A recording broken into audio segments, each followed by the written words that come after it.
Good morning, sir. So I'm meeting Jeff Anderson and Ed Archambault as we speak. I remember him. There's Mr. Jeff. How are you, Jeff?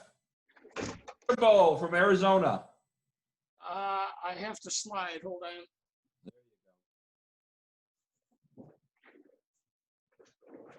There's Barbara.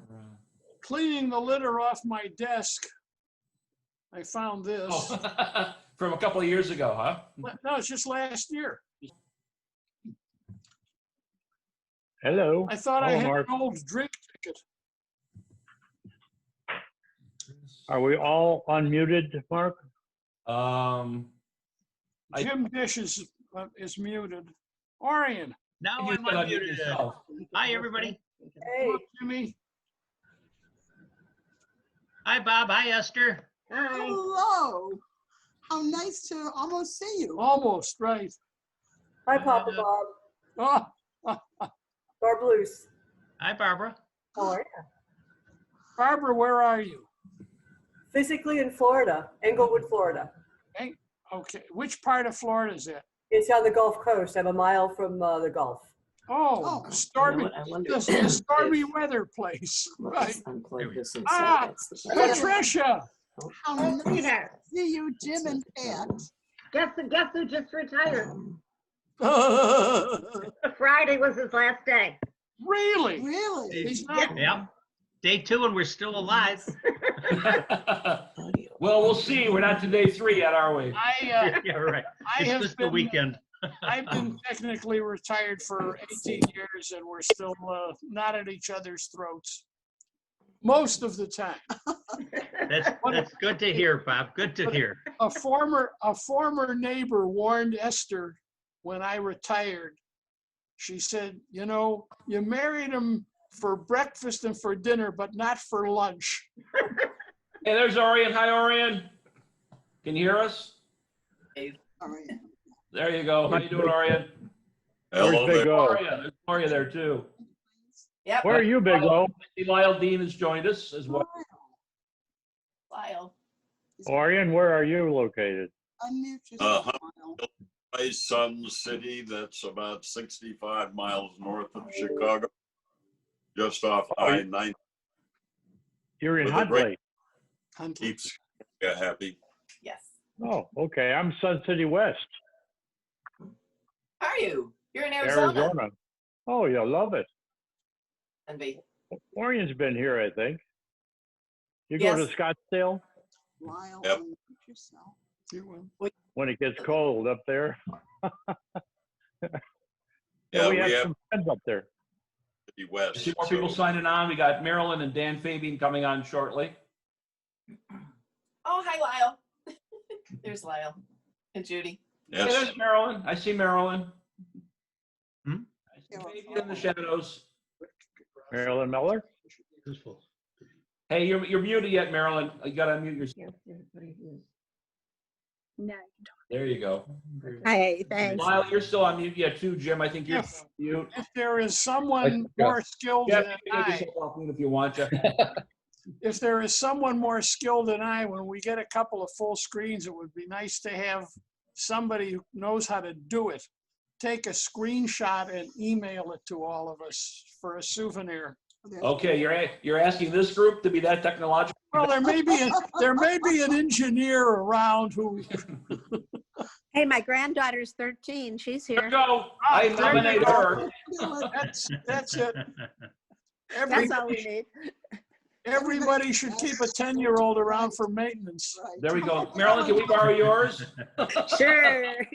Hi, But we're not Marilyn. on the, I got to do it on the iPhone, though, but we can still take a screenshot. Well, we're up to 20. We're up to, yes, we are.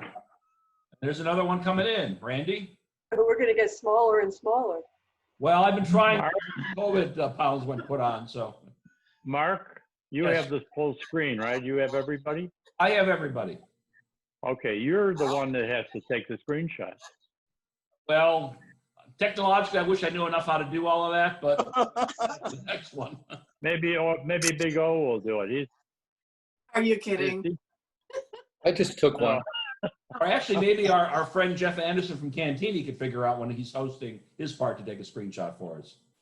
There you go. I saw Jeff nodding his head there, the guy in the red shirt. By the way, whoever retired Friday, I've been retired for 25 years in Sun City West. Oh, my. Love it. Nicely done.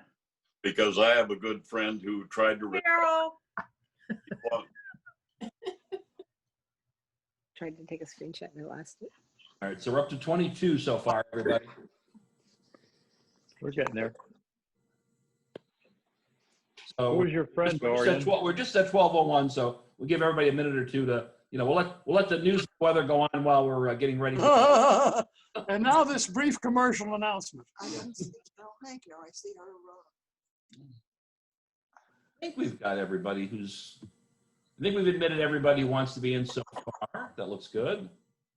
We have 20 participants. We had 30 some responses to it. Whether they all make it or not, it's hard to tell. But we had about I think it was 38 was the actual number of people who wanted the invite. Well, you do good work, Mark. Well, thank you, Orion. Not as good as you. You're going to be on the spot a little later, of course, for your parts of all of this. Yeah, the sad part where we remember those who are no longer with us. I know, that list keeps growing, unfortunately. But we have a lot of good Well, things. Orion, we're glad you're Norwegian. You'll keep going on and on and on and hosting for us. I get to be 100, I'll be half done. So There you go. And I see Peter Marino, Terry Carbonara, and Rick Garofalo coming in shortly. Orion, is it true that the slogan is Ludfisk keeps us alive? yes, it If you don't eat it. way to the But what about the glug? Oh, coming in all right. We're up to 25, coming on 26. Peter Marino, down there in the corner. How are you? Yeah, remind me what she was. Oh, right. Yeah. I remember. We should have a rendition of I Just Go Nuts at Christmas while we wait. Wouldn't that get us in a good mood? That would do it. Oh, I just go nuts at Christmas on that jolly holiday. I'll go in the red like a knucklehead, 'cause I'll squander all my pay. The person you heard talking is Jeff Anderson. Jeff is our friend who's at the McCormick Museum at Cantini. He and his associate Chris Corrigan have helped put a little fun into the program that's going to come out a little bit later today. So I thank him for all his help and for helping me on Wednesday with a run through. So wave Jeff so they know who you are. That's me. He's on his counter. Okay. In there, just wave too. Jim Elliott in his Dive Hard t-shirt. Got to move it so you can see your shirt there, Jim. Yeah, I only have a Did he turn a light? Kennedy's, and that's in cargo pants. That's all it's all about branding, right? Well, nobody's wearing pants anymore anyway, right? I mean, Right. Does anyone have pants on, right? we got Nancy Harrison coming up. Good to see you, Jeff. At Dish, may I say that you never change. You look fabulous. You look the same way as when I met you years ago. You just look wonderful. You are so sweet. Thank you so much. No, it's true. You look terrific. You must. I've been hearing all these wonderful things about Jim, about his being retired now, and all these tributes that have been paid to him on Facebook all weekend long. And I kept thinking, if I complain about him, nobody's going to believe me. But at least there's something positive about me. So We'll talk to you later. That's fine after he's not there. Thank you. And I also like to say hello to Matt Poff, who's kind of just joined on. Matt is our friend from Texas who's been running the Facebook page for us. So Matt, with the glasses, wave to us. Good afternoon, everyone. Thank you, Matt. Thank you all for what you're doing on that Facebook page, Matt. Thank you. Thank you for everyone participating and being so supportive. Rick Klein and I really appreciate it. And thank you so much, Mark, for helping me identify people and everyone that's contributed to the Facebook page. Thank you so much. Oh, thank you for what you're doing. How many do we have on there now? As of this moment, we are at 507. Wow, that's a lot of us. Yep. All right, guys, we're up to 26. We're at 12:05, so it's kind of time for me to kind of just basically say hello and welcome to everybody. Thank you to the first ever WGN virtual brunch. Normally, this would have been dinner, but we moved it to brunch this year. But guess what? We couldn't have a real brunch, so we're doing it virtually. So I hope you all had your coffee, hope you had your donuts and sweet rolls, orange juices, and send the bill to Dan Fabian. He's right there in the middle with the red shirt. So that's the basic part. Now the important. Hey, Bob, can you hear? Yeah, How you doing? It's Terry Carbonaro. Gary, I know I saw you there. How are you? How you doing? I've been doing fine. How's that Florida weather? It's really good. It's going to be really, really nice in January. Selling many homes down there? Yeah, I've got some people I'm working with all along, so it's just a matter of getting the contracts underway. And So, Barb, we're all going to come down and visit you pretty soon for a visit. So we're all going to be living down there, WGN South. But right yeah, I'll sell you each a house. That would there be you go. Dan, again, send the bill to Fabian. Okay. Go to Orion right now because Orion is going to take us off into the opening remarks, the invocation, and if we're lucky, maybe an Ole and Lena joke. I don't know for sure. And then after he's done, we're going to do a little video by Chris Corrigan from Kentucky, and then there's going to be a little bit of a hello, and then we're going to have a little a McCormick WGN quiz coming up. So I'm going to go to Mark, thank you. Thank you for the service that you provided our WGN family. It's really nice of you to set this up. It's great to see some of the old people here, former employees, such as yourself and everybody that I've seen so far. I see my buddy Jimmy Dish up there. That's a good thing. Hey, Jimmy. Terry, who you calling old? I'm sorry? Who you calling old? Oh, yeah. Oh, that's me I'm talking about. Wait a minute. Go. All right, we got to go. We're on timing, so I am going to go to Orion, and Orion's going to take the next step. And if you guys want to go on mute yourselves or just be quiet as he's talking, Orion, I don't need to introduce who you are because we all know who you are, and we are so happy to see you and Gloria join us today. And absolutely, the show is yours. Well, we're happy to see all of you and bring back a lot of great memories because it's good to get together with you kids because, you know, the past week marked my 60th anniversary at WGN. Yay. From Green Bay and started problem because Gloria is a Bear fan and I am a Packer fan. So yeah, we have lived in serious situation for a long time. 19 years. 19 years, right. But anyway, great to be with all of you. And let me quickly mention, because so many people ask, Max Armstrong is now living in North Carolina, but he flies in once a week to record the television show that we do syndicated nationally. But he's doing well, and he's a granddad, and he's spoiling grandkids like I think all of it, and all of us do. So let me begin by doing something that we did every day as I was growing up, and that's to say thank you to the opportunity to get together with friends, and thank you to have the opportunity to share a meal of great food that we're blessed with in this country. And I will never stop saying thank you, farmers, for producing it. Thank you, ranchers. Thank you, cooks, for preparing it. And so we thank you for the opportunity to enjoy the fellowship over God's blessings with the food and the environment that we share. I'm looking out my window here in Huntley, Illinois, at a maple tree that's about to turn red, and so far has all of its leaves, but Gloria will not be able to play golf much longer, which is one of the things she loves here at Sun City, Huntley. But thank you, dear God, for everything that you bless us with, for once again bringing us through a serious concern about food availability and presence. And so we thank you for blessing this gathering of friends and people who have known each other and worked together for a long time. Thank you. Amen. God bless you as well, Orion and Gloria. Thank you, Ori. And then, whatever opening remarks, and if there happens to be an Ole and Lena joke in there somewhere, we got a minute or so. Well, it's interesting because before this event takes place, I hear from one of you, but I'll not mention your name because you probably would be in trouble with the rest of us. But I hear from this one individual who said, will you tell that Ole Lena joke? Because that is my favorite joke. So I'll not mention him, so you can't pick on him. But here it is, my favorite of the hundreds of Ole Lena jokes I have. Lena's birthday is approaching, and she starts dropping hints to Ole about what she would like for a birthday gift.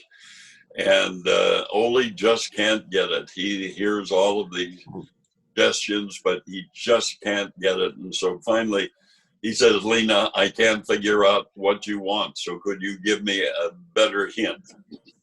So Lena says, well, Ole, I like something red, bright and shiny that goes from 0 to 100 in 5 seconds. And Ole finally got it. He finally figured out what she wanted. And so he bought her for her birthday a bathroom scale.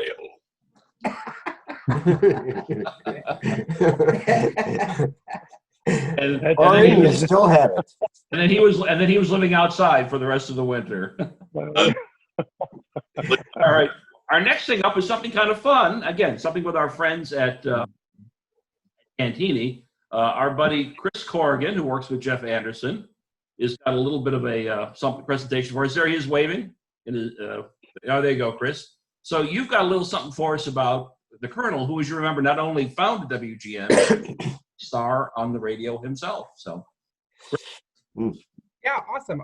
Mark, could you just do me one quick favor?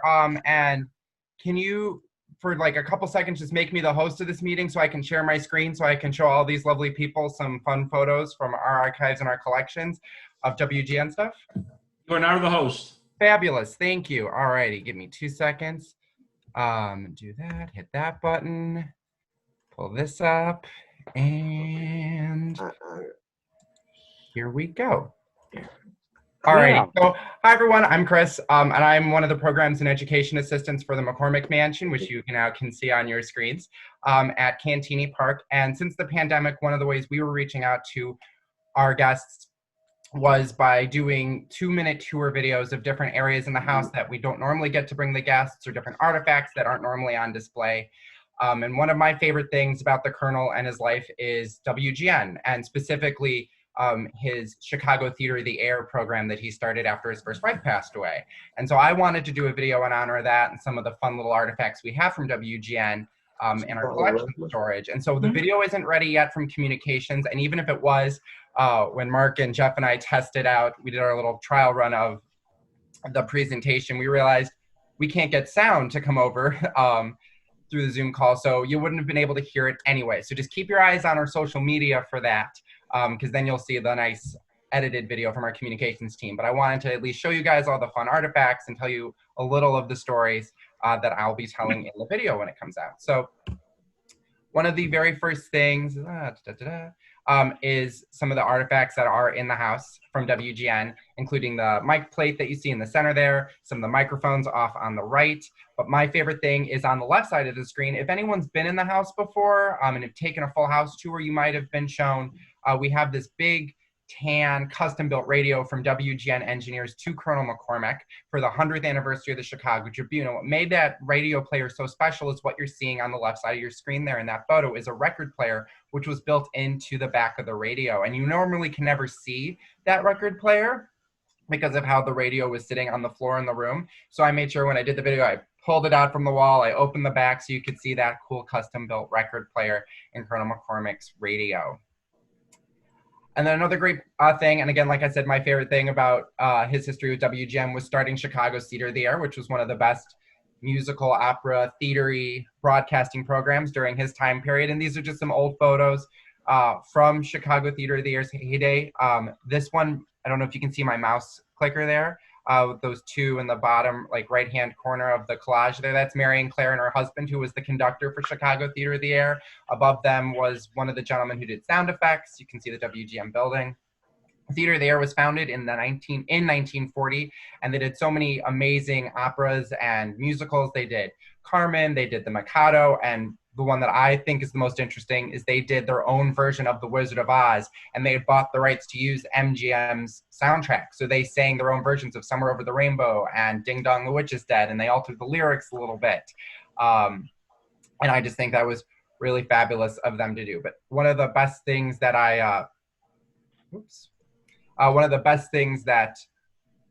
I felt Colonel McCormick did during this time was his part of the Theater of the Air broadcasts. At the start of all the broadcasts, he would give like a 10 to 12 minute little speech about something military history related.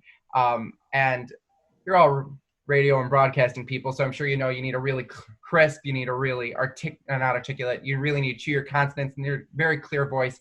Colonel McCormick's a little bit monotone, love him to bits, but a little bit monotone, a little mush mouth, and he talked really slow. So these could drag on a little bit and sometimes weren't the easiest thing to understand. And he was even aware of it. So one of my favorite things about Colonel McCormick, we have a recording of it that Mark and I really wanted to be able to share during the call, but unfortunately, like I said, you can't hear sound clips very well. So I emailed him the clip so we could get it to you guys so you can hear Colonel McCormick saying this.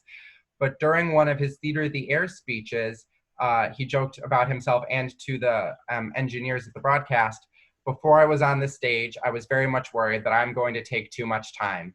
Well, that's their worry, their being his staff. I am.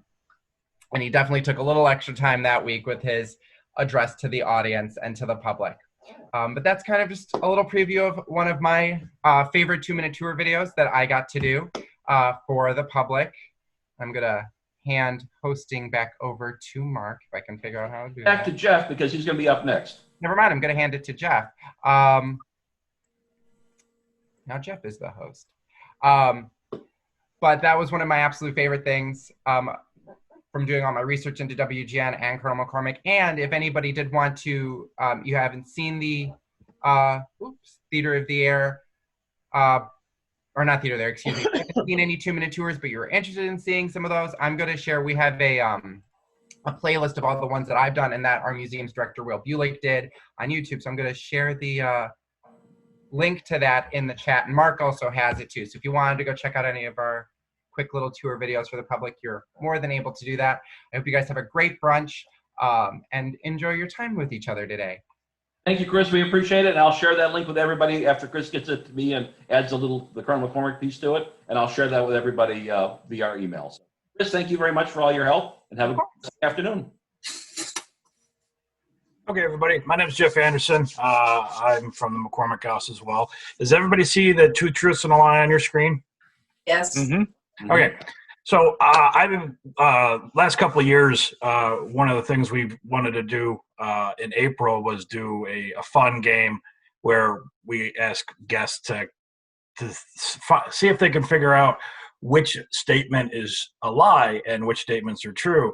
So we've been doing it for a couple of years, and I thought maybe it'd be fun to offer some of these this game for everybody. So we're going to do it in 2 parts. I have 5 rounds. I have 5 on the men of the McCormick family, and then 5 questions, 5 rounds about the women of the family, so everybody gets equal treatment. And I'm going to do the first half on this call, and I'll try to do it in 9 minutes, and then we'll come back, and after the second round, I'll do the second round of it. So how this is going to play out is real simple. Just to give everybody a practice round, I'm going to read 3 statements, and then we won't take a lot of time, so you're just going to try to figure out which of these is not true. So for the warm-up round, it would be Colonel Robert R. McCormick died on April Fool's Day.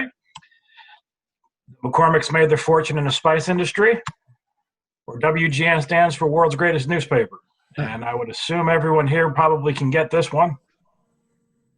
See. McCormick's didn't make their money in the spice industry. So got to show you some images just to back up all the statements. And this is how the rounds will work. I'll give you 3 statements. One of them is not true, 2 are, and you're trying to figure out which one's not true. So you can see at the top right, Robert did die April 1st, 1955 on April Fool's Day. The bottom, the top of the Tribune where it says world's greatest newspaper. And of course, the McCormick spices that everybody thinks that we are and we're not.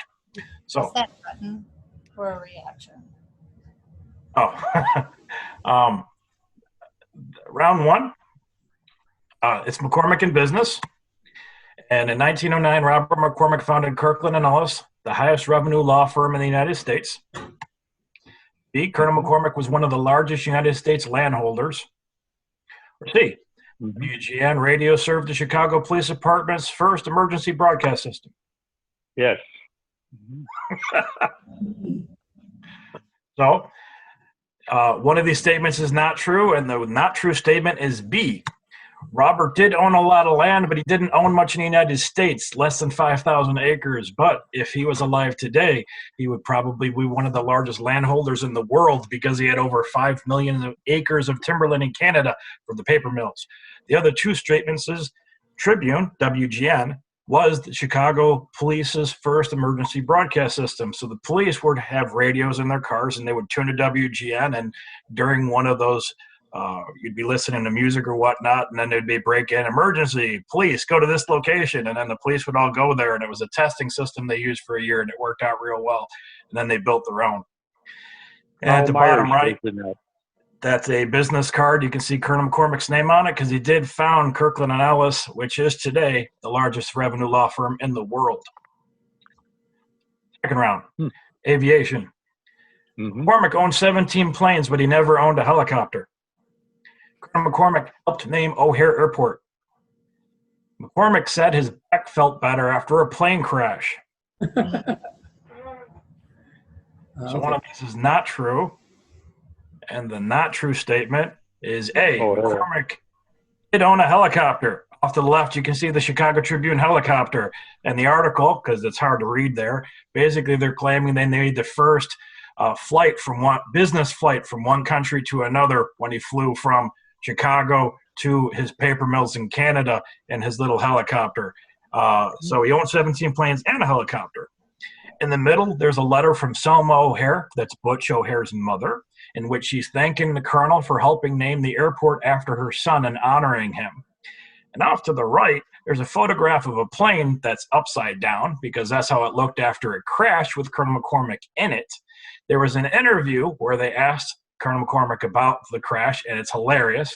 And one of the things they ask is if he felt any pain after the crash. And he says, after the crash, the only thing he noticed is that his back hurt that morning, and it didn't hurt after the plane crash. So obviously the crash helped out his back. So round number 3, McCormick and military. Colonel McCormick used Cantigny as a training grounds when he enlisted in the Illinois National Guard. B, Colonel McCormick grew cannabis at Cantigny. Or is it C? That was at WGN. Theodore Seuss Ted Ginsel was a Chicago Tribune political cartoonist. So 2 of these statements are true and 1 is a lie. And the not true statement is C.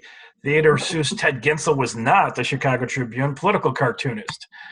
He actually made a lot of cartoons opposed to Colonel McCormick, and my favorite is the one at the top right, where you can see the anti-Roosevelt bug is the really big bug, and he says, "I don't like to brag, boys, but when I bit Colonel McCormick, it established the greatest all-time itch on record." There are several other cartoons he made against Colonel McCormick and his relatives at his other newspapers.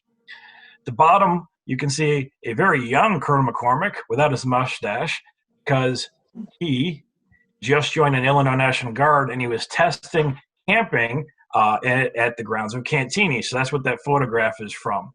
And off to the left, you can see some of the farmhands at Cantigny harvesting hemp, which is a strain of cannabis, at Cantigny.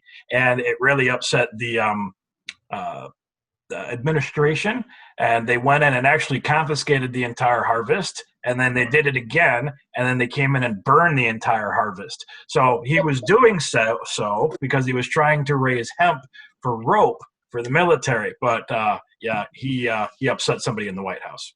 So next round, if I can get there, Here we go. Round 4. My favorite character, Joseph Medill, and for those who don't know him, he is Colonel McCormick's grandfather and also was publisher of the Tribune. This is some statements about Medill. Joseph Medill built Chicago's first public library. Or is the false statement B? Medill was a director of the Columbian Exposition. Or is it C? Medill used grains grown at Red Oaks Farms for making whiskey and beer in Chicago. I have no clue. They all sound good. The false statement is C. Joseph Medill was a teetotaler. He hated alcohol, and he would not have anything to do with it. But the other 2 statements are true. After the Great Chicago Fire, Medill was elected mayor of Chicago on the fireproof ticket, which is at the top. And that's a photograph of Medill off to the right with his really amazing goatee. But the other 2 are quite interesting. When Medill was mayor of Chicago, the world heard about the devastating fire, and the Queen of England, Queen Victoria, and others in England were like, oh no, they lost all their books. So they had this big fundraiser to raise money and to collect books, and they sent them to Chicago so we could rebuild our library. So all of a sudden, this money and these books arrived, and this is a book plate from Queen Victoria for one of the books. It's at the Chicago History Museum, saying basically, here you go, rebuild your library. We never had a public library. So Joseph Medill took the money and the books, and he established Chicago's first public library. And off to the left, that's Joseph Medill's daughter and son-in-law. And Joseph Medill was a director and board member of the Columbian Exposition and used his position to get his son-in-law a political posting as the U.S. Basically like the consulate of the Columbian Exposition. So he traveled around Europe and tried to get other countries invested and involved in that program. Mm-hmm. And our last round, and I have 1 minute left, and I'll try to get this done. Joseph Medill in the Civil War. Medill opposed the policy of purchasing exemptions for military service, which basically meant buying their way out of being in the military during the Civil War. B, Medill brothers, he had 3 brothers, despised Civil War era facial hairstyles. And C, Joseph Medill was an odd fellow. And the false statement on these is B. The Medill brothers loved unique Civil War era hairstyles. You can see at the bottom all of their wonderful goatees, sideburns, large beards. So that's Medill and all of his brothers, James, William, and Samuel, all who worked at the Tribune. And at the top, that's actually a letter that a transcription from a letter that Medill sent Lincoln, in which he basically says that if you keep up with this purchasing of exemptions, all you're going to get is money and a bunch of bad soldiers. So he was opposed to buying exemptions throughout the Civil War. And off to the left, Medill was an odd fellow. He was a member of the Odd Fellows, which was an organization where they all would take care of each other if they lost their jobs and things of that nature. So he was a member of that organization. So this is the first 5 rounds. And after we come back, we will do the 5 rounds about the ladies of the McCormick-Medill family. So at this point, I'm going to try to hand it back over to Mark. Yes. If I can do that. If not, then you're running the rest of the meeting. Meeting controls.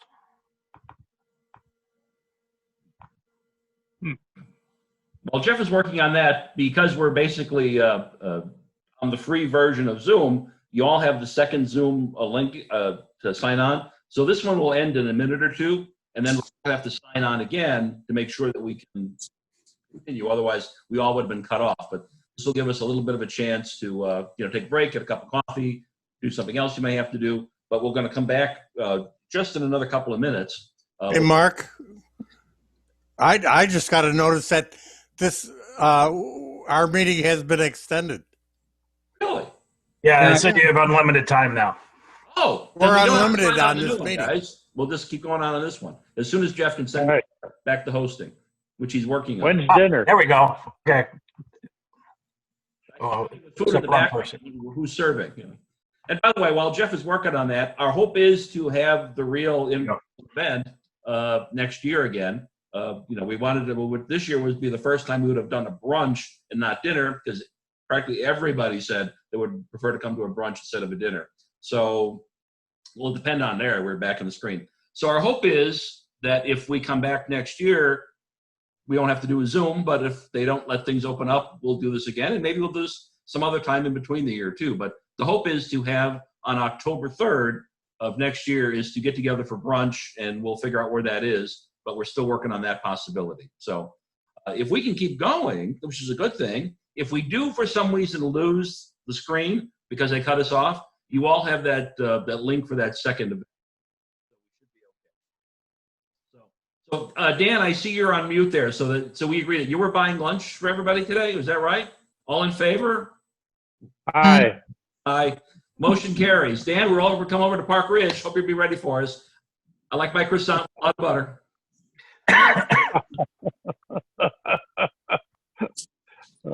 One thing I want to share is that all of you would remember, I'm trying to get it into the shot here, the WGN pin. I don't know if you can see it. Maybe not. It's chroma keyed. Chroma key, it looks like. Well, anyway, you remember the WGN Porter Centurion logo. We want to keep the name, but because of the way our group has changed, Dan sat with a committee with Jeff Wilson and myself and Rick Garofalo, came up with the new WGN Family name. So going forward, the group will be called the WGN Family, but we'll keep the WGN Porter Centurions name as for things that we're going to do overall. And besides, that's how the checkbook is made out. So the new 2020 WGN pin has gotten a lot of places. Marilyn, I know I got a note from you. You gotten yours. I think everybody else who had ordered one had gotten theirs. Yep, she's wearing hers right there. There you go. Some people are showing them off. There we go. That's what they look like. There's go. Jim Dish has got his up. Marilyn, I see yours. Mine, for some reason, doesn't the box. But we have, strangely enough, a unique number of these left for anybody who wants to buy one. We have 9 left from the original order. We have just 9 pins left from the original order. So if anybody wants one, we have 9 more pins, just $30 a piece with postage. We'd be glad to send those out and, share that with everybody. So, and that, by the way, some of that money goes to support what we're doing with the lunch because we have to put in deposits, which we'll do for next year. WGN is really no longer providing money for us to do any of that anymore. So we're kind of on our own, folks. So, the sale of the pins helps us a little bit to put a little piggy bank together. So when we have to leave a check for a deposit on a haul, we have that opportunity. So, anybody want to say hello for now? We got a minute or two before we'll come back to Jeff. Can we order from you, Mark? This is Barbara. Can we order the pin from you? Yes. Okay, I'll send you an email. Just send me an email and we'll be glad to share it. It's just the address and just, we don't take credit cards or anything, just a check, of course. And we'll just share that with anybody who would like a pin or two. But again, we just have 9, so everybody act now. I'll do it today. Lynn Burton like selling the Fords. We don't come now. So they are kind of nice. Those of you who have them, I hope you do like the pins. We've got someone who really knows how to make a good quality item, and I hope everybody likes what we've got. Other than that, it's good to see a lot of faces. Does anybody want to say anything before I go back to Jeff in about? Yeah, I do. It's Pete Marino. How you guys doing? Peter, you don't look like you've changed an iota since I last saw you. You just have a picture. A long time. Orion, how you doing? Doing just fine, thank you. I've always had a question for you, Orion. I've always used to say to Roy, what's a pork belly queen? What is a pork belly queen? Can you hear me? Bacon. What is? I can hear you. You asked about pork bellies? What is a pork belly? Pork belly queen. You'd always talk about pork. Is there really such a person? Or is it pork belly just queen? an expression? No, not really. But pork belly is a comment of the past because pork belly is where you get bacon. And there was a time, as a matter of fact, when we'd go on the air in the spring and we'd say, this is the first week of the bacon, lettuce, and tomato season.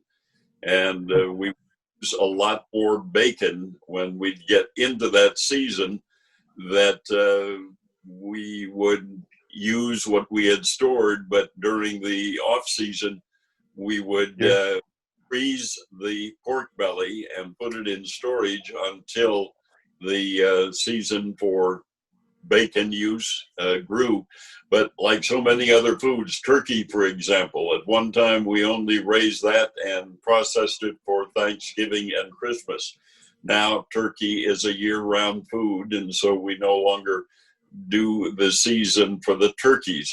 So it's a change in taste, but it is not a change in product. It's just that we're using it differently. As a matter of fact, one of my trips to Norway, I had a bacon brandy old fashioned. And wow. Bacon brandy, you put chunks of bacon into the ice cubes. And that they would, as they melted, they would bring some bacon taste into the old fashioned. So it's just kind of a change in timing, but we no longer trade frozen pork bellies. We no longer quote frozen pork bellies, because you name me a food today that doesn't contain bacon in one form or another, and I'll be surprised. Well, thank you. Brunch at Orion's, Bacon Brandy Alexander's. Marilyn Miller. It's Pete Marino. How you doing, Marilyn? Marilyn, you're mute. Fine. How are you? Okay, I'm looking at all the names. Bobera. Hello. Missing John? Dan Fabian. Yes. You guys Yeah. awake? Yeah, I'm here. You hear me? I hear you. We hear you. Terry Carbonero still around? Terry. Terry's there. Terry, he's there. Where's Terry? He may be on mute somewhere. Ah, okay. Well, hi, Terry. Oh, there's Terry. All right, that's good. Diane Begianis. Hi, Diane. Hi, Pete. How you doing? Great. Hey, Diane, good to hear you. Hasn't changed a bit. And I see, we not only have a WGN family here, we have actually real relations. I see my cousin Sandra, who worked in traffic there, Sandra Tressel. You can wave to the crowd. Hello, everybody. She was one of the younger crowd, some of you may know. So she was nice enough to listen to my beating and berating and say, you better join or else no Christmas present this year. So Where's Jim? This is Jim Worth? Jim Worth, I saw him and Bonnie earlier. I'm not sure where they're at. There, yeah, I see him. Jim, there you are. Hi, We're Jim. here. We're up in Dark County where it's 49 degrees, so we're going to head to Florida in a week to heck with this. Well, Hi, Bonnie. Where they are here. Well, I have this question, Jim Worth. Jim, what are you worth? Not much. Same old line all these years, Arian. Same old line. Well, Remember, we all it was worthless, wasn't it? Wasn't the answer worthless? I'll mute us. Worthless, right.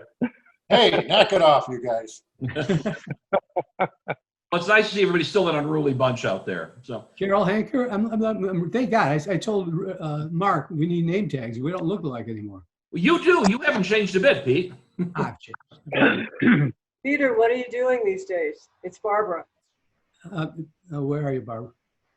next to Hey, Mark. Barb.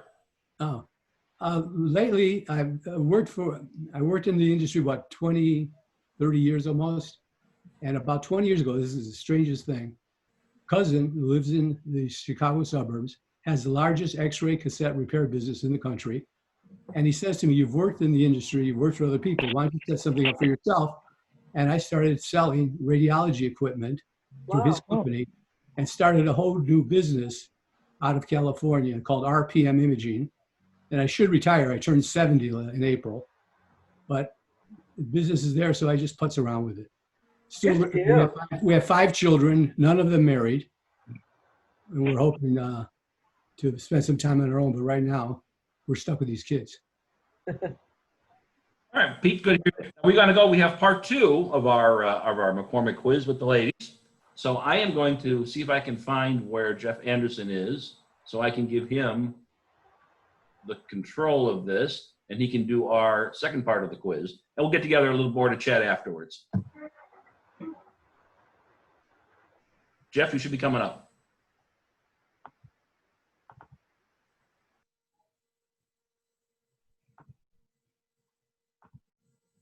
There we go. I think we're good. The guys with the mustaches here. Yeah, we got all the, okay, so there are 5 more rounds, and then this game will be over for this year. But we wanted to focus in on giving the women equal treatment this year. So I have 5 rounds that all involve different women from the McCormick Midville family.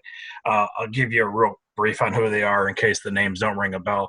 So this round 6 is Catherine. Her nickname was Kitty Medill. This was Joseph Medill's wife, who's an awesome lady. So this is 3 statements about her. Only one of them is not true. So Catherine was a student of Joseph Medill's class. Or is B, Catherine purposely broke the law after the Great Chicago Fire? Or is it C, Catherine came from a Southern slave-owning family? Which law? I'll actually tell you that in a second, but the false statement is C. She did not come from a Southern slave-owning family. Her dad, she grew up in Ohio, and her father was an anti-slavery judge, politician, and newspaper publisher, and that's one of the reasons that she knew how to run a newspaper. She learned it from her father. She was a student in Joseph Medill's class in Ohio, and after he left being a teacher and went into politics and got involved in the law, he started courting her, and she taught him how to run a newspaper. So he was her teacher at one point. The law that she broke was actually during the Great Chicago Fire. Off to the right of the screen, you can see 2 images. The image at the top was this brand new building that Tribune built right before the Great Chicago Fire, and it was supposedly fireproof, so they didn't have fire insurance on it. Well, the Great Chicago Fire came through and it burned it down, and you can see the image of that building.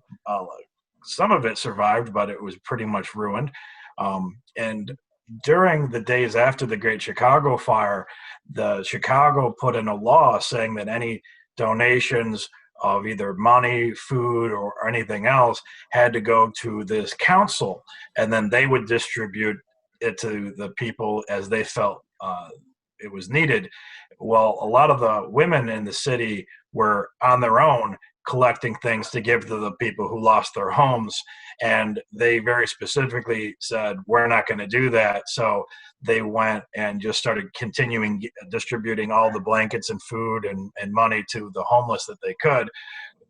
But since her husband was elected mayor shortly after, she was never arrested or convicted of it. So that was the law that she broke after the Great Chicago Fire. The letter in the middle, just to kind of reiterate her family's opposition to slavery, is a letter from, he became President William Henry Harrison, but at the time he wasn't president, and it's to her father basically talking about the support that he'd been getting from various politicians in Ohio, like her dad, James Patrick.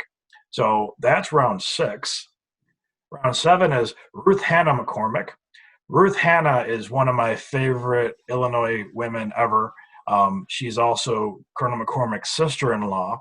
So this is 3 statements about her. Which of these is not true? Ruth Hannah was the 2nd Illinois Congresswoman. Or is it Ruth Hannah was the first female Illinois senator? Or is it Ruth Hannah was the first woman to manage a major presidential campaign? So 2 of these statements are true. One is not. One of the first 2. The false statement is B. Ruth Hannah was not the first female Illinois senator. The images you see here, that's actually Ruth Hannah off to the left screen with her husband. That's Robert's brother, Joseph Medill McCormick. And he was an Illinois congressman and senator. But after his passing, she was very well connected in political circles. So she decided to run for Congress, and I think she became the 17th woman in the United States to be elected to Congress, and the 2nd from Illinois to be elected to Congress. But she was the first woman to be nominated by a major political party to run for Senate, which she did. You can see at the bottom left, the bottom middle is actually a pin trying to get votes for her. She didn't win that election, so she didn't become the first Illinois female senator. And off to the right, you can see her and one of her friends outside in D.C. That's her and Alice Roosevelt, who she was friends with. So she was a very well-connected woman. She was a suffragette, and she's just amazing. So the next round, round 8, this is on Eleanor Sissy Patterson. This would be Robert's cousin. And which of these statements is not true? Sissy married a Ukrainian count who later kidnapped their daughter. Or is it B? Sissy's home at 15 DuPont Circle in Washington, D.C. served as the White House. Or is it C? Sissy joined her brother and cousin in opposition to newspaper rival William Randolph Hearst.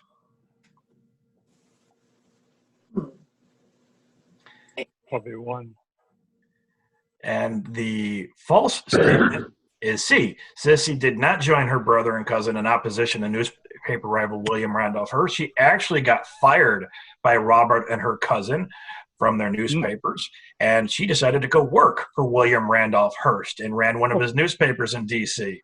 She later ended up buying the newspaper and merged it with another one and creating the Washington Times-Herald, becoming the first female to run a major metropolitan newspaper. So the other statements are true. At the bottom left, you can see a photograph of Sissy and her daughter. It was not a good marriage after she decided to leave her husband, who was quite abusive. She took her daughter with him.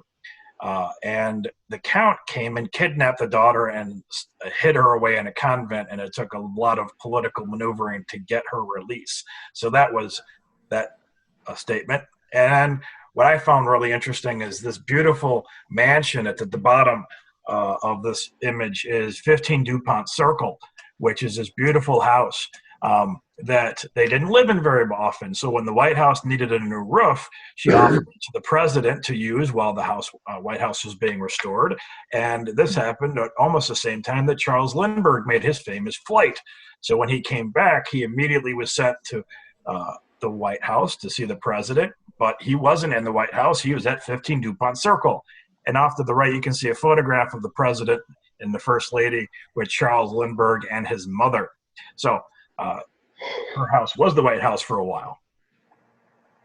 Round 9. This is Amy Irwin McCormick. This was Colonel McCormick's first wife, Amy. These statements is not true. Amy enjoyed sending care packages to her deployed husband. Or is it? Amy has a church named after her in Canada. Or is it? Amy owned a crazy woman with cats. And I know it sounds weird, but the statement is Amy owned a crazy woman with cats.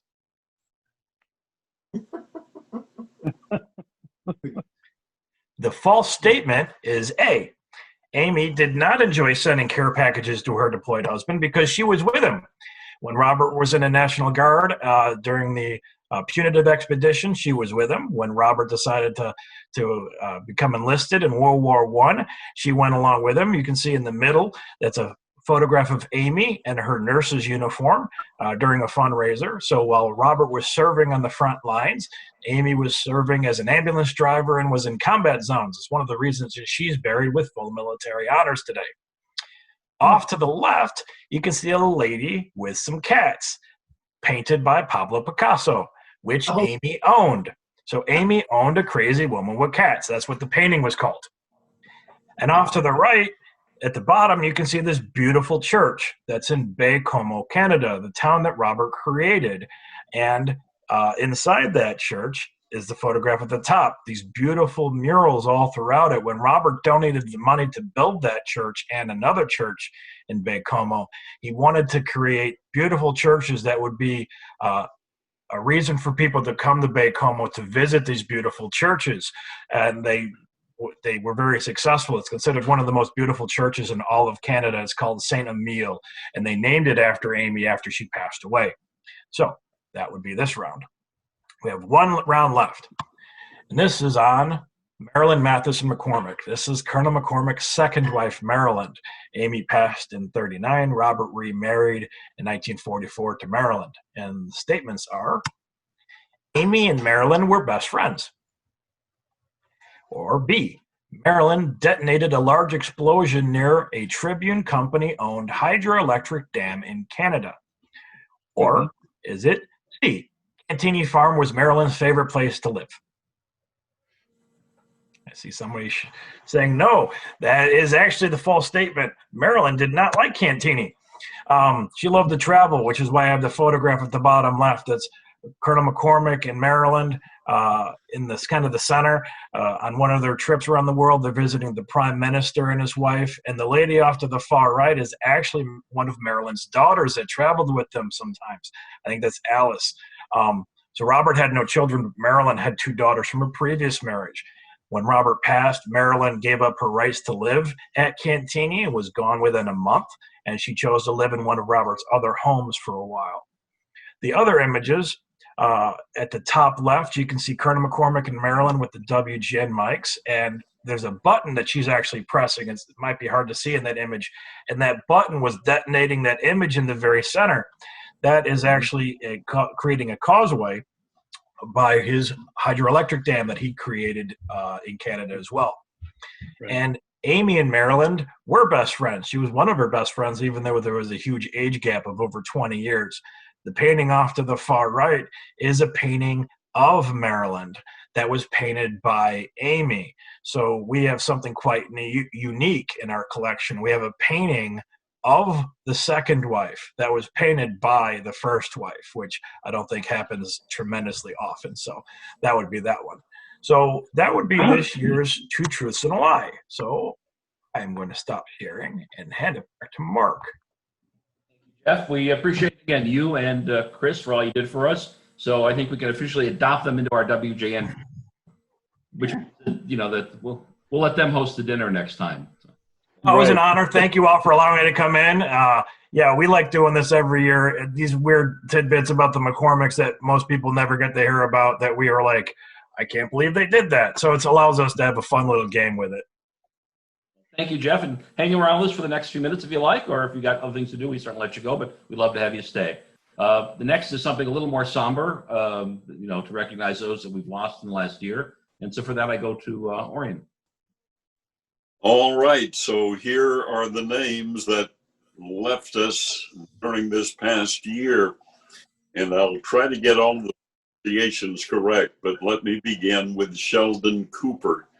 Sheldon Cooper was part of management. As a matter of fact, I've worked with Sheldon a great number of years with these syndicated TV shows. And then Mary Mirza, she was in administration. Next, Colleen Lutzer, family. We remember Bill, and she passed away in 2020. And then we have Noreen Smith, part of administration. Bob Stebbins, engineer. And Rich Luizo, who was a producer. And then Terry Whitey Pearson, sales for television.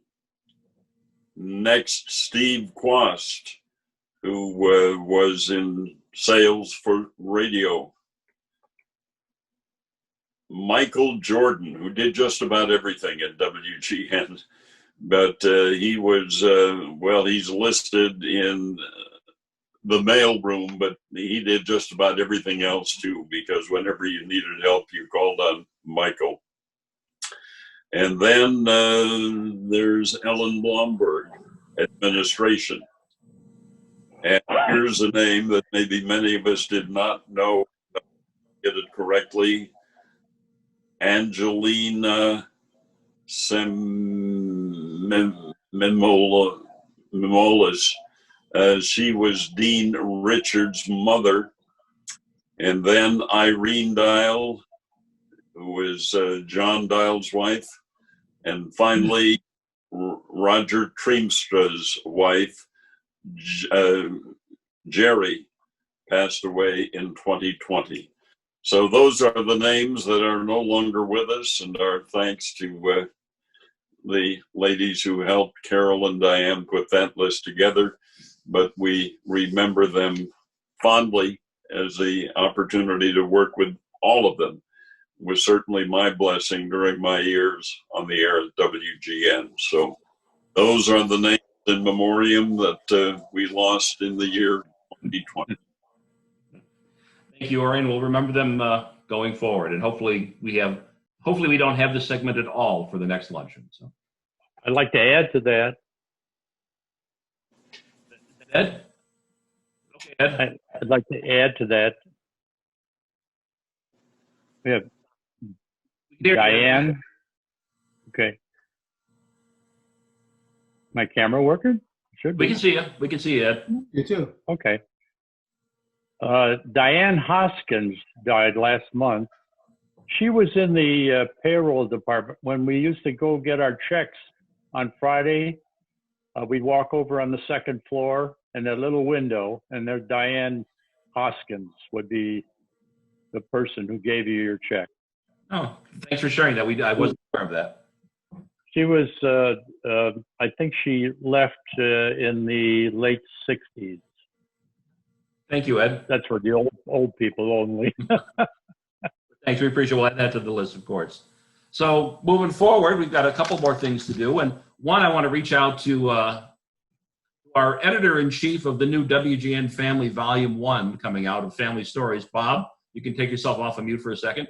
Okay. Bob has been doing a phenomenal job on creating this booklet of stories. And you've seen some of the ones. Peter, you've done some great stories you put in for it. I know others have as well. But you put a collection of WGN story shorts together into a new booklet, which we will share via a link as soon as we figure out a little how to get some pictures into it. We're almost there. But Bob did a great job on editing, so I wanted to thank him for all his work behind the scenes for a book that you've not seen yet, but you will after this event. We'll be able to send you a bit of a link so you can all see it. So Bob, if you've got a second or two, if you want to say something, we'll throw it back to you there. Yeah, thank you very much. The stories were great. I apologize for writing many of them myself, but almost every time I read somebody else's story, it reminded me of something, and I couldn't resist adding a few lines. I'm particularly fond of talking about Orion and that big blue Chrysler. And when he first came to town, he used to pick me up at the corner of McCormick and Devine every morning, and we'd ride to work together at 5 o'clock. There are a lot of fun stories in there. I think you'll enjoy all of them. There are some toward the end that are somewhat serious and somewhat sad, but they are recollections. And I just want to add one thing about the museum. There's one picture that they don't have, and that's the Scopes Trial microphone, because when Dan Fabian was station manager, he got a letter one day from the Smithsonian asking for it. And Dan put me in charge of writing a little something about it and putting it in a box under seal. And I don't remember how he shipped it, but it's very expensive to ship. And that microphone is now in the Smithsonian Institution in Washington. Mm-hmm. Thank you, Bob. I can't tell you how many times people ask us if we have that. And you I don't. keep telling them, no, it's at the Smithsonian. And now you know why. Now you know why. That's Bob, awesome, though. Bob, thank you. And Bob did share, there's also another person. Felix Kubik left us this year as well. That was one that we also didn't have on our original list. So we had add Felix to our list of in memoriams. Well, something new, just like a Monty Python, something old, something new here. WGN Quarter Centurions has been around for a long time. Started in 1976, but you had to be there 25 years to be invited to the dinner. The joke we make now, if you're there for 25 hours, we'll take you. But the name is going to stay around as a new award that we're going to offer, and the corporate. The WGN Family will be the name of the group going forward, and that's what we'll see. That'll be the name of the brunch, the annual WGN Family Brunch, which we all want to be together next year. But this year, we offer for the first time ever the premier award of the new WGN Quarter Centurions Award. So the premier presentation of the WGN Award is made to this year Orion Samuelson. The big O, yeah. On September 26, 1960, Orion joined the WGN family. From hosting the WGN Radio Barn Dance to breaking news of the JFK assassinations in Chicago. From Meeting with government officials and dignitaries around the world, to serving as a mentor to young men and women preparing for careers in agriculture, not to mention broadcasting. Providing decades of information and analysis to the farming community, to reminding city dwellers that if you eat, you're involved in agriculture. Orion Samuelson, the American farmer's best friend, is a legend whose career is likely never to be duplicated. Orion has received countless awards and honors, and we'll share the full attribute of those. But one of those is my favorite, is the Order of Lincoln, the highest award bestowed by the state of Illinois, something people don't know. Plus a lot of broadcasting honors as well. And on the southwest corner of East Illinois in Cityfront Plaza, it was named Orion Samuelson Way, which you still get a ticket there if you park, right? Yep. In 2014, Orion was in the first class to be honored by the induction to the WGN Radio Walk of Fame. Beyond his distinguished media career, the one that's the most important, I think, to all of us, Orion has been a friend, a colleague, a mentor, and an inspiration to many generations of the WGN. Presented to Orion this 4th day of October 2020, the WGN Quarter Centurions Committee awards you the first WGN Quarter Centurions Award, which we will mail to you when you tell me exactly where you want me to send it, to either Arizona or Huntley, but we can worry about that later. But for now, you can all see the part of the picture up there that's on there. I'm going to come back to me a little bit. And then Orion, the closing remarks, supposed to be closing remarks, but since we put two together, I'm letting you take the next section and let you say what you want to say, my friend. Well, I think, first of all, the award, totally unexpected, because, you know, I've gotten a lot of emails since I announced that I'd be retiring at the end of 60 years. Will be at the end of this year. And I said, that's no big deal. But I guess the more I'm around my friends at WGN, the more I realize it is, yes, a big deal. So this award is something that I will put on the shelf right behind me. Thank you. Okay. Thank you, Orion. And, so if it's behind you, that means we send it to Huntley. Well, thank you for being a friend. And by the way, that doesn't mean you're getting fired from being our host. So. Oh, no. Yeah. I'll come because I do have some more Oli Lena jokes. So. Let me rethink that about having you as host. All right. Is there before I do my little close-up wrap-up, how everybody have anything to say, or general hellos, or if anybody's got something to say? I just want to thank you, Mark, for everything you did to put this together. It is not easy, particularly in this time of the virus and organizing. I would imagine it is easier to organize a brunch or a dinner for 200 people than it is putting something together this way. Even though we are all media people at one level or another, this is new to most of us, particularly Orion and I, who are octogenarians plus. And I think you should be commended for your efforts, and thank you very much. Thank you, Bob. And when you see the book that comes out that Bob put together, you're going to thank him as well. So give him a little round of applause early. You're going to love this book that comes out. But, you know, it's a lot of stuff that I learned early in the morning, and I see my friend Marilyn Miller at the bottom. You know, it was sitting outside that studio, you know, at 5 o'clock in the morning for a lot of years, listening to Wally and how Marilyn made sure that Wally had the best show out in broadcasting and is one of the premier producers of our industry. So I learned a lot from that lady right there that helped me produce something like this. So anybody who deserves a round of applause. Marilyn, you know, for being such an inspiration all these years, thank you so much. Mark, I throw the applause to you because you've just done a wonderful job of getting everyone communicating and working together, and really a very difficult job. You learned your lesson well watching Wally. And you. And I thank you, Marilyn, for that. I appreciate it. Thanks. So, Marilyn, Peter, how many years did you produce Wally's show? Oh, gosh. What was it, 30 years? I think 30. I was Roy 10. I knew you had to be 20, 25, 30. Wow. Yeah. Well, it was from 1972 to 1986. So whoever wants to do the math on that for the early morning drive, and then we did some more after on the Sunday show. And always number one. So I think it was probably a total of about 30 years in producing his shows. That's great. But Yeah, wonderful years. It goes fast. 1.5 million listeners. Half of the population. There was a time when Wally's ratings, the 7 to 8 hour, were 50 plus. Yeah. And remember that Wally followed Orion and Max. Oh, yeah. I won't forget that with all the crossover talk between the two of them. It was always a highlight of starting the day. So Wally benefited from a strong lead-in, right? That's it. You know, those Norwegians are tough, you know. Anybody else? We got a minute. I think we got another minute or two before they, cut us off. Hey, I want to say hi to an old fellow employee, colleague of mine. I see you there. One of my friends from finance from way back in the day at Bradley Place. Nice to see you. Now speak. And I do have to mention, I see Lyle Dean with us, and we spent a lot of great time together.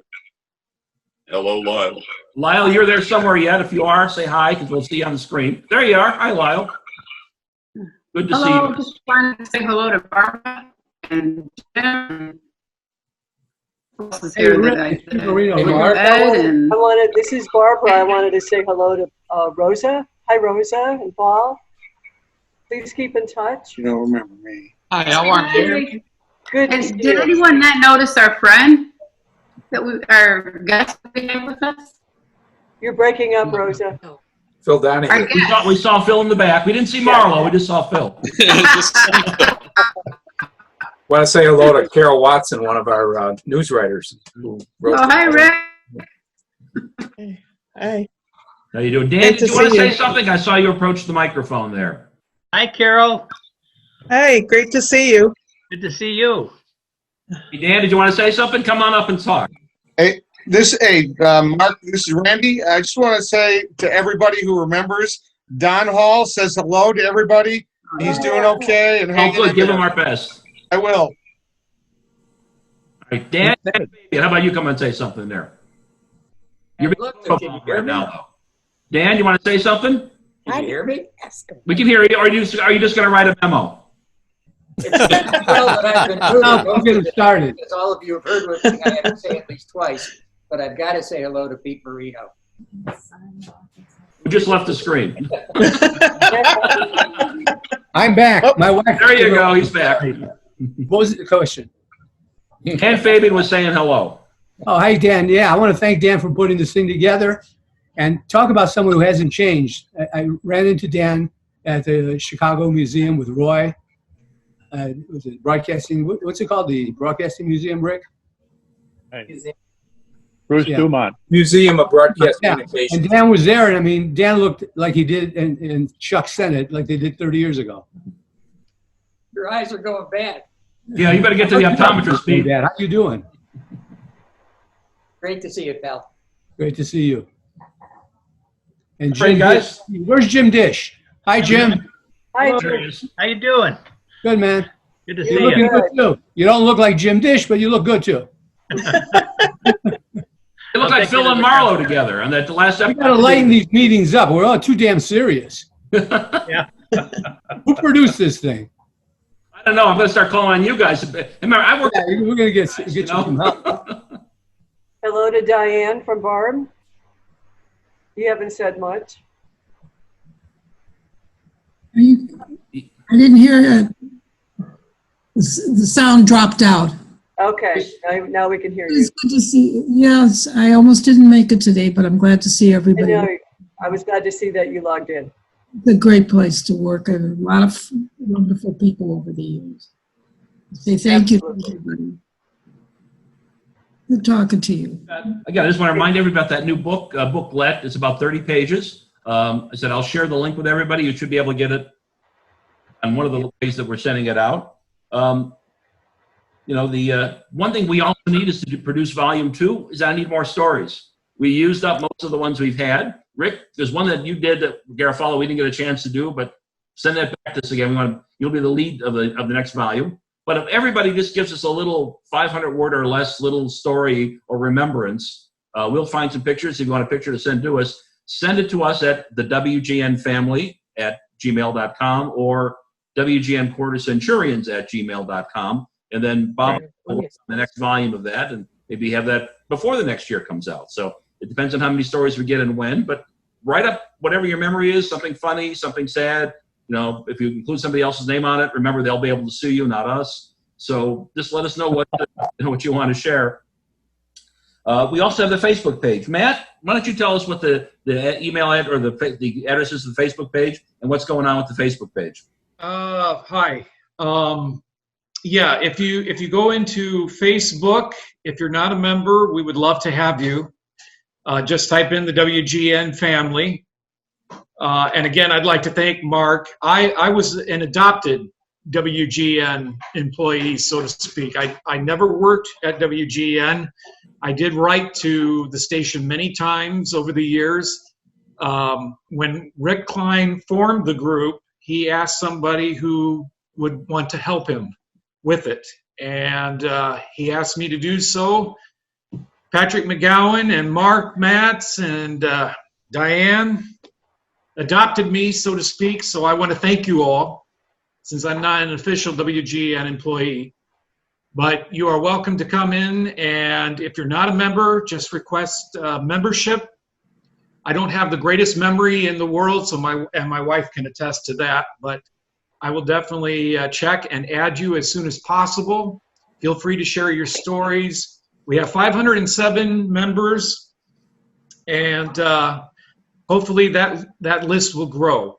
And it's a pleasure to meet all of you. Many of you I grew up listening to or watching, so you are broadcast heroes of mine. And I just want to let you know that I have a lot of respect for all of you and the work that you did.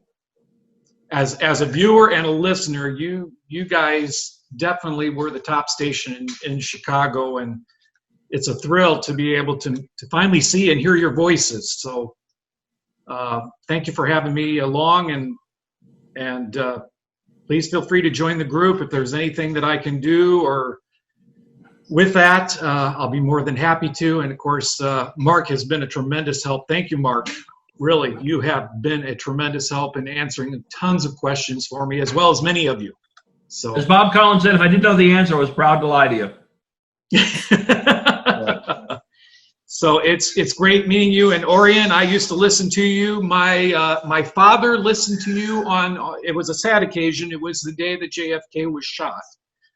He was listening to you at work with some friends, and he was listening to the Farm Report, and he knew the second that you mentioned something had happened, he knew it was serious, and so I made it a point when that was available online to listen to, and thank you for handling it so solemnly and so respectfully, and I wish you a wonderful retirement, well deserved, and you were somebody I listened to growing up, so you definitely played a role in my interest in broadcasting. So thank you for everything that you've done. Thank you, Matt. So the bottom line is next year we hope to do this in person. Those of you who are on different coasts in the middle, we hope to find something that's easy and accessible to everybody. We hope to do it in person at a brunch. So it's midday, so everybody can spend more time being out. If we can't do a brunch, we'll do one of these again. We may do one of the, if you guys are like the idea, maybe we'll do one of these, around the holidays or something. So good idea. Something like that. And by good weather as you provided today, I'm looking out the backyard at a beautiful sunshiny day. So thank you for that. Well, that's not easy to do, but you're welcome. Nothing to do with it, guys. Nothing to do with it. But I would be remiss if I didn't thank the people that I work with to help make this. There's a committee that works on this WGN in the WGN family, and we last met in person. It was in February, right before the shutdown. It was Dan Fabian and Rick Garofalo and Jeff Wilson, who's not with us online today, who's currently at WGN as a creative director. And we sat down and we came up with what we want to do and how we wanted to do it. And I think, Dan, you came up with the name WGN Family.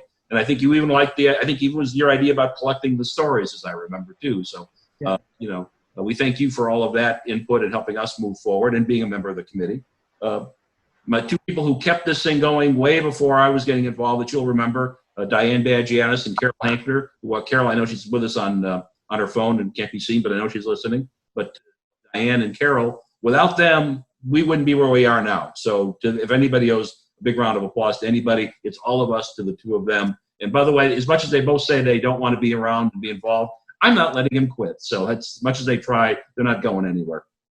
And Rick Garofalo, my friend who, I got to know when I was working for Wally Show and got to know with Skip Brzezinski when we were out there shooting flying videos. Thank you for all your being part of the committee as well. And then Jeff, who is not with us today online. But that's about all that I've got. But before we close up, because the West Coast sponsors are yelling at us to cut the show.